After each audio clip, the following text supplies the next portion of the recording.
Good afternoon. Welcome to the 12 p.m. bilingual newscast on Equinox Television. Zulembef Bissaï. Good afternoon. Bon après-midi à vous, Innocène Azé. Mesdames et messieurs, bon après-midi à toutes et à tous. Bienvenue aux 12h sur Equinox Télévision. Ouvrons ce journal par les images de l'explosion survenue à Bamenda, c'était au Commercial Avenue. La détonation a retenti au moment où le gouverneur de la région du Nord-Ouest, Adolphe Lélé Lafrique, prononçait son discours aux personnes venues prendre part au défilé marquant les festivités de la Journée internationale des droits de la femme. Violente et brusque, l'explosion a fait 10 blessés, parmi lesquels des hommes en tenue. Ces blessés ont été évacués par hélicoptère à Douala pour une meilleure prise en charge. L'état de 4 soldats, dont l'identité n'a pas été officiellement révélée, est critique, a rapporté une source sécuritaire. L'explosion de cet engin explosif improvisé a interrompu pendant plus d'une demi-heure les activités de cette célébration à Bamenda. Et 24 heures avant la célébration de la Journée internationale des droits de la femme, une autre attaque a fait 5 morts, dont 2 gendarmes, 2 policiers et 1 civil tués à Galim, dans le département des Bamboutos, région de l'Ouest Cameroun. Gladys Sidi. Galim, le jour d'après. Les populations sont sous le choc. Les uns et les autres se réunissent par petits groupes pour tenter de comprendre ce qui s'est réellement passé. La veille, des hommes lourdement armés ont attaqué simultanément la brigade de gendarmerie et le commissariat de Galim dans le département des Bamboutos, région de l'Ouest. Sur les lieux, les impacts des balles sont encore visibles. Les populations apeurées racontent. Jusqu'à 23 heures, fusil. Environ 19h30, 20h. On a senti les coups de fusil. J'ai dépêché les enfants d'entrer vite. Une vieille mère de plus de 60 ans, je n'ai jamais vu cela ici. Ça a commencé à 19h. Puisque je suis restée dans la boutique. Payer ma farine, même mon argent même est resté à cette femme-là. Je suis sortie, c'est mon coupé dans les herbes me retrouver chez moi. Il n'y avait pas de lumière. J'étais ici alors que les balles coupées à la brigade. Chaque soir, il y a coupé à 19h, à 18h30, il y a coupé jusqu'à 22h ou 23h. Après les événements, l'événement est passé et après l'événement, la lumière est venue. Oui, c'est fréquent à Dalim. Toujours en soirée. À Rumeur, on nous dit qu'ils sont même venus par moto. Sautant vers dans le nord-ouest. Le bilan de l'attaque fait état de plusieurs morts, tant dans les rangs des forces de défense et de sécurité que dans les rangs des civils. Le préfet des Bamboutos a donné des précisions alors qu'il présidait la cérémonie consacrée à la Journée internationale de la femme. Et hier, dans la soirée, à 19h30, un de nos arrondissements, à savoir l'arrondissement de Galim, a été violemment attaqué par les sécessionnistes, ce que nous appelons couramment ambazoniens. Ils ont profité la nuit tombante, ils ont fait éruption à la brigade de gendarmerie et au commissariat, et ensuite en ville, et ont endeuillé plusieurs familles. Ce matin, quand je rentrais de Galim, c'est-à-dire vers 12h30, on avait déjà pratiquement 8 corps et beaucoup de blessés. Alors vous comprenez que ce n'est pas une partie de plaisir quand on nous demande de rester dans la cohésion, dans l'union et dans la paix. Parce que ce qui se fait chez le voisin peut être exporté chez vous. Et voilà que nous créons déjà nos enfants qui sont enrôlés dans les forces de défense et de sécurité, qui tous les jours tombent sous la fureur meurtrière de ces hors-la-loi. Aujourd'hui, c'est-à-dire hier, ils ont franchi un pas, ils sont maintenant parmi nous, ils sont dans nos arrondissements, donc il faut rester très très serein, il faut être très vigilant et porter à la connaissance et à l'attention des autorités établies tout fait digne d'intérêt et toute information que vous pouvez avoir en votre possession pour permettre que la riposte soit organisée. À Galim, la psychose s'est emparée de la population. Les assaillants ont emporté avec eux des armes à feu ainsi que des munitions. Attaques terroristes et attentats contre des civils et forces de sécurité à Galim dans les Bamboutos et à Bamenda au nord-ouest Cameroun. Le gouvernement réagit à travers un communiqué signé du ministre de la Communication. Le gouvernement de la République porte à la connaissance de l'opinion nationale et internationale que la 35e édition de la Journée internationale de la femme a été célébrée au Cameroun avec ferveur et une remarquable mobilisation de la nation tout entière le dimanche 8 mars 2020, en dépit de l'attentat perpétré à Bamenda par les rebelles sécessionnistes, non loin de la tribune officielle, et de l'attaque terroriste d'une grande ampleur dont a été victime la ville de Galim dans le département des Bamboutos, région de l'Ouest, dans la nuit du samedi 7 mars aux environs de 19h30. S'agissant tout d'abord de l'attentat de Bamenda, le gouvernement informe l'opinion que c'est vers 10 heures, dans le vif des manifestations festives à la place des cérémonies de la ville de Bamenda, que des terroristes sécessionnistes ont actionné un engin explosif improvisé à une centaine de mètres de la tribune officielle. L'explosion télécommandée à distance a semé l'émoi et la désolation parmi les participants aux festivités du 8 mars 2020. Au total, le bilan de cet attentat fait état de militaires tués et 7 blessés graves, dont 5 militaires, 2 fonctionnaires de la police et 1 civil. Sur très haute instruction du président de la République, son Excellence Paul Biya, chef des forces armées, tous les blessés ont été évacués par voie aérienne à l'hôpital général de Douala et ont immédiatement été pris en charge. Parlons à présent de toute autre chose. La prière et l'appel à la conscience des jeunes sont des armes utilisées par les membres de l'Union islamique du Cameroun pour le retour à la paix dans les régions du nord-ouest et sud-ouest. Les guides spirituels étaient réunis à Douala pour explorer leur mouvement et réfléchir sur les contours de la crise anglophone dans les régions du nord-ouest et sud-ouest. Claude Eukwa, Flavien Valentin. Les membres de l'Union islamique du Cameroun souhaitent la fin de la crise dans les régions du nord-ouest et sud-ouest qui dure depuis 4 ans déjà. La prière et l'appel à la conscience des jeunes sont leurs armes. Les imams, surtout au niveau du Cameroun, sont en train de prêcher pour que les jeunes ne soient pas radicalisés dans cette situation qui se passe dans le nord-ouest et le sud-ouest.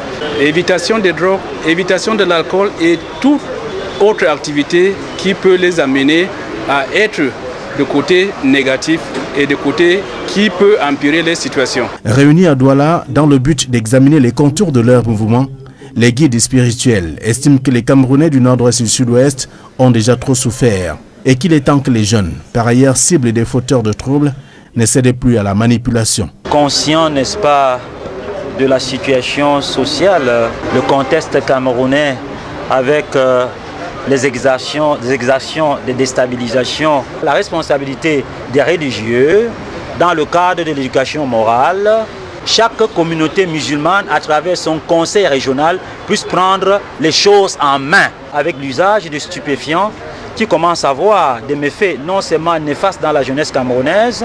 Les imams interpellent donc les pouvoirs publics face à la barbarie qui tend à démobiliser les Camerounais dans l'ensemble et précisément dans les régions anglophones. On ne sait pas qui est sécessionniste, on ne sait pas qui ne l'est pas.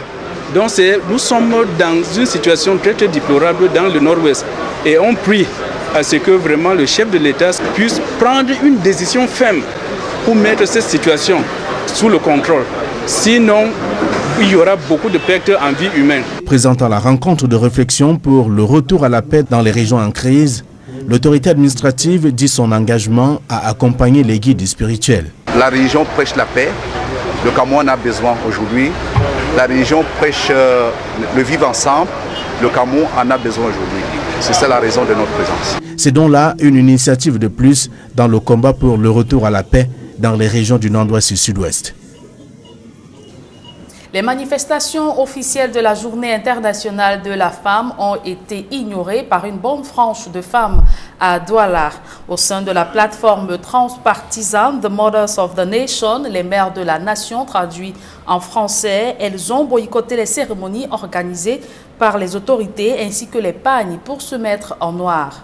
Dans le cadre d'une procession, ces femmes, victimes pour certaines de la crise anglophone, ont commémoré les nombreux décès dans ce conflit tout en interpellant le gouvernement camerounais. Donald Brice Kamga et Dalastiana. Dans les rangs, des figures féminines et actrices de la société civile, mais aussi des anonymes.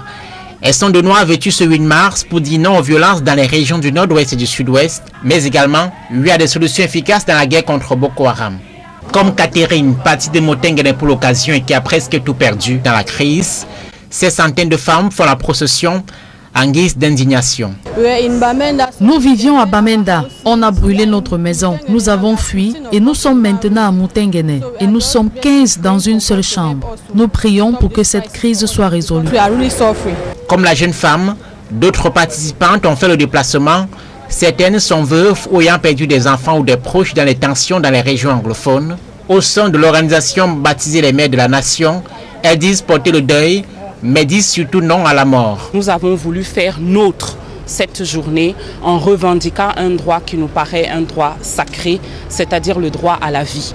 Nous avons voulu que pour les femmes et les jeunes filles et les jeunes enfants qui sont les premières victimes des conflits armés qui secouent notre pays aujourd'hui, il y ait cette opportunité de dire, en ce qui nous concerne au Cameroun, la Journée internationale des droits de la femme, c'est la journée de la revendication du droit à la vie. En marge des festivités officielles, la procession est partie du lieu du carrefour idéal à Akwa pour la cathédrale, puis de la cathédrale pour le siège du CPP à Bali. Nous ne pouvons plus nous asseoir, pleurer dans nos maisons, parler dans nos maisons. Il est nécessaire qu'on sorte, comme nous l'avons fait tout au long de ce week-end, pour faire la démonstration qu'en tant que femme, ça ne va pas au Cameroun et nous avons l'intention que ça s'améliore. Au cours d'une célébration œcuménique à la cathédrale, les mères de la nation, suivies par des imams, ont élevé des prières pour le repos des âmes des victimes de la crise dans les régions du nord-ouest et du sud-ouest, des tensions ayant déjà fait près de 3000 morts et des centaines de déplacés en 3 ans. En nécrologie, Adamou Ndamjoya repose à Manunchi. C'est un quartier situé à Fumban dans la région de l'Ouest.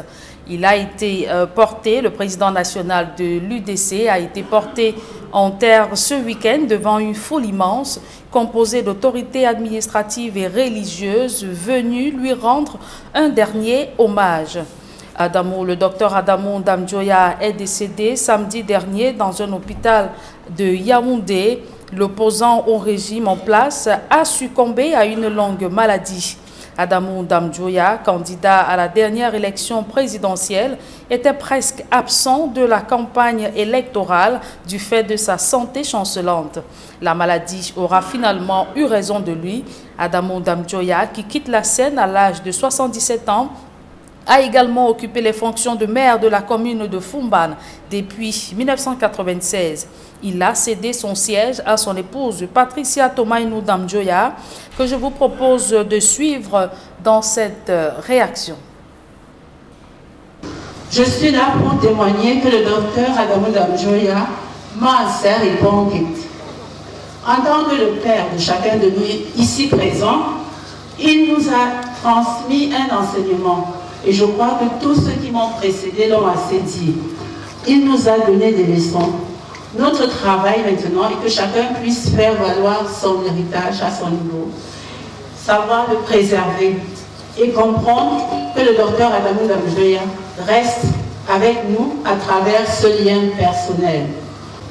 Sachez que le docteur Adamou Ndamjoya a été d'abord mon mentor, il a été mon président. J'ai eu beaucoup de chance d'être son assistance à plusieurs niveaux. En tout cas, je dois vous dire aujourd'hui que j'ai été tout, sauf peut-être son épouse dans les canons habituels, mais selon nos codes à lui et moi, nous nous entendions très bien. Le docteur Adamou Damjoya nous avait demandé de dénoncer les pratiques discriminatoires encore réservées aux veuves aujourd'hui. Je prends la parole aujourd'hui pour militer parce que le travail continue pour les violences sexistes. Même le code pénal qui a été reformé en 2016 n'a pas pensé aux solutions devant venir au secours des pauvres veuves. Et la disparition d'Adamou Damjoya a provoqué une onde de choc au sein de la classe politique camerounaise. Le président national du Social Democratic Front, au nom de tous les militants, rend un vibrant hommage à l'illustre disparu et témoigne sa sympathie en ce moment douloureux à la grande famille de l'Union démocratique du Cameroun. Le chairman Nidjon Fondi adresse ses condoléances les plus attristées à son épouse, ses enfants et à toute sa grande famille durement éprouvée. Dans son message de condoléances, le président national du parti de la Balance indique que cette disparition constitue une perte énorme pour la classe politique et le peuple camerounais. Pour Nidjon Fondi, Adamou Damjoya aura considérablement marqué le paysage politique par son sens élevé du devoir ainsi que son inoxydable combat pour la paix, la démocratie, la justice et le bien-être de ses concitoyens. Et c'est avec ce message des condoléances que nous mettons un terme à la première partie de ce journal.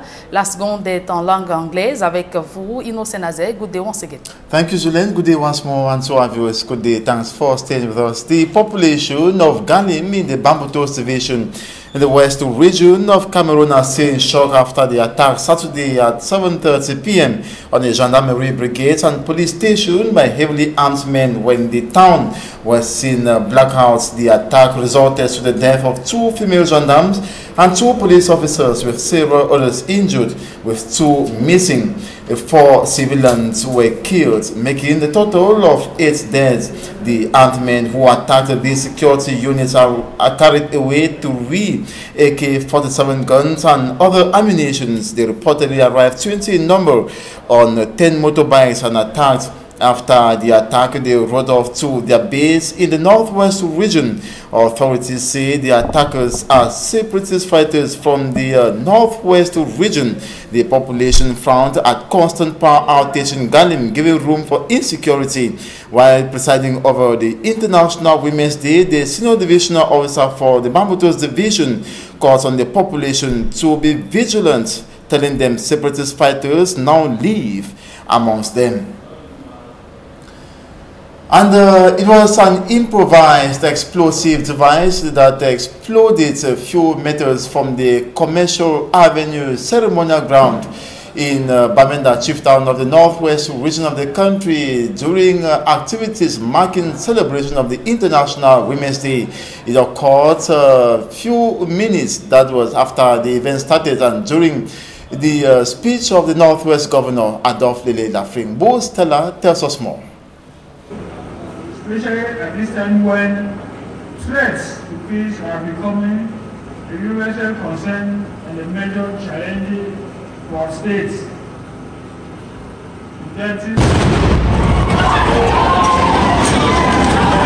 Adjacent the Grandstand Commercial Avenue, few meters away from Tribune A loud noise is heard as Governor Adolphe Lele Lafring addresses women on the occasion of the 35th edition of the International Women's Day.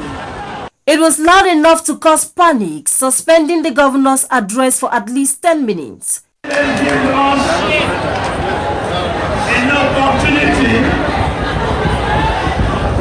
to rally together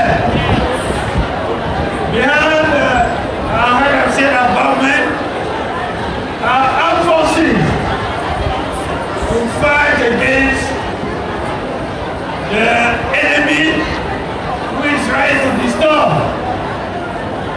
And we all know that as a result of the crisis, the women of the Northwest region are those that are suffering a lot from the atrocities and the negative impact of the crisis.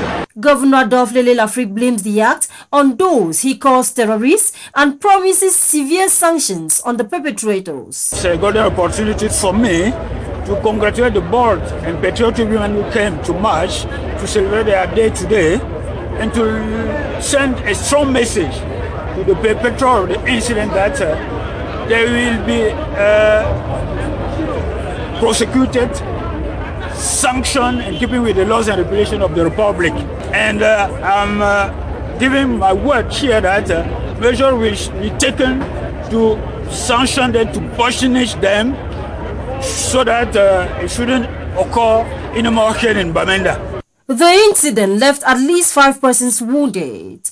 Despite the wave of panic that gripped the occasion, the Northwest Chief Executive for the first time accompanied the women in a march past.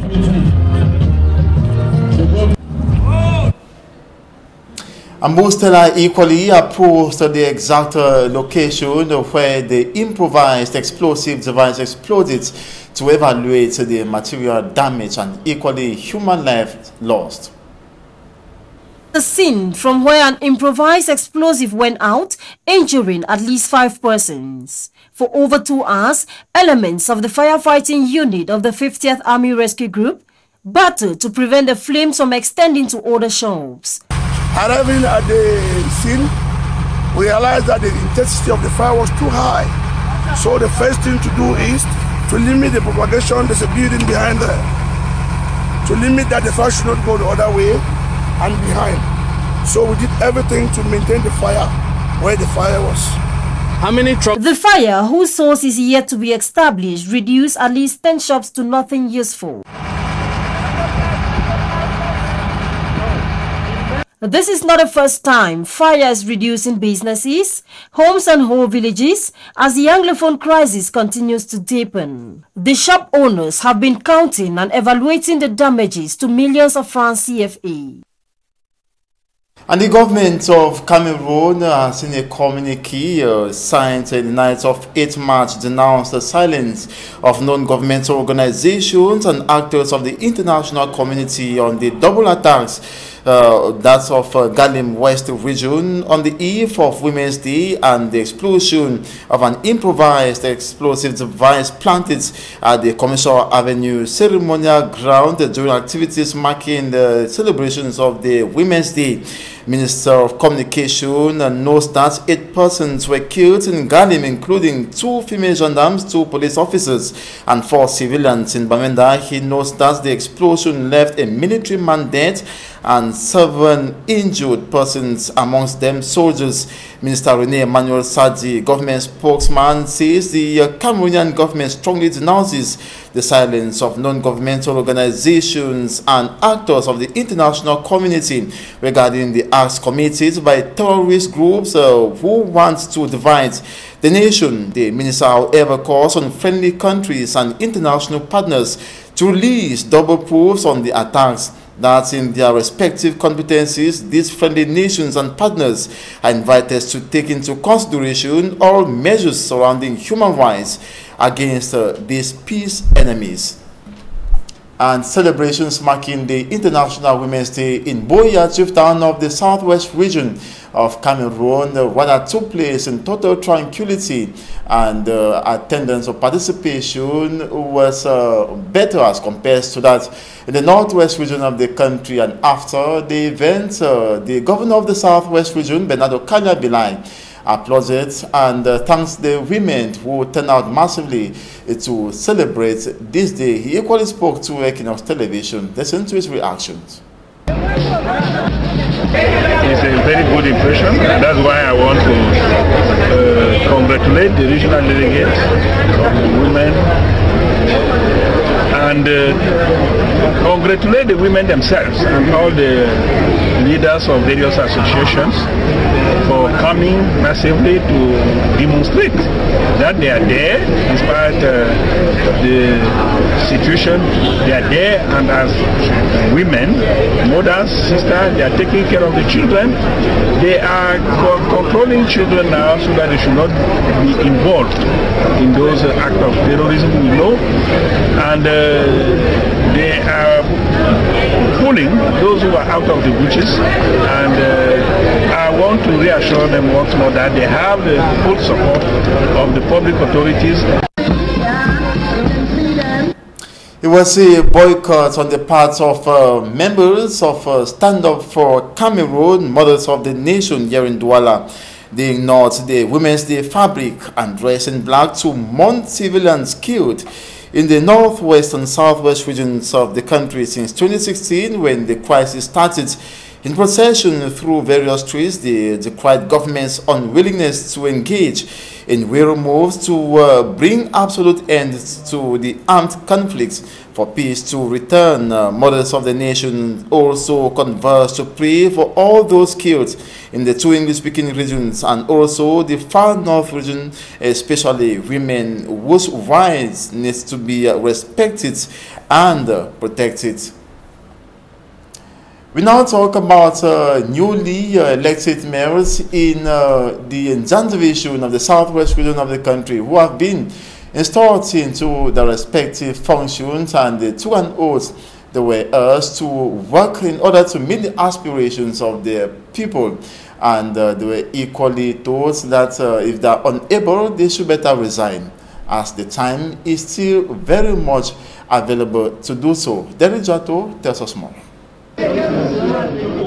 After the February 9th municipal polls, here they are, the actors and the winners of the election. We are at the High Court of Njan Division in Mundemba for these mayors and their deputies to be sworn in. To the presiding officer, Eseme Otongame, President Court of First Instance Mundemba and High Court Njan Division, the time for politics is over, and the time for these mayors and their deputies to serve is now. But first, they must take an oath to guide them walk in line with the legal provisions of the land. They perform functions within the framework of Law number 2011/011 of the 6th of May 2011. Mayors have so many functions, but this oath-taking exercise falls within the ambit of their functions as civil status registrars. Ole J, one of the deputy state council, sounded a note of warning and even gave options during his submissions, telling the mayors that they should be ready to deliver or resign now. For any failure on their part, they will face the law, for they are coming at a time that the process of decentralization is witnessing some steps forward. If the duties you are called upon to perform are so onerous that you cannot do without soiling your hands, it is not late for you to resign. I say so because henceforth I will act without restraint in bringing both the past and future culprits before the court to be dealt with according to the law.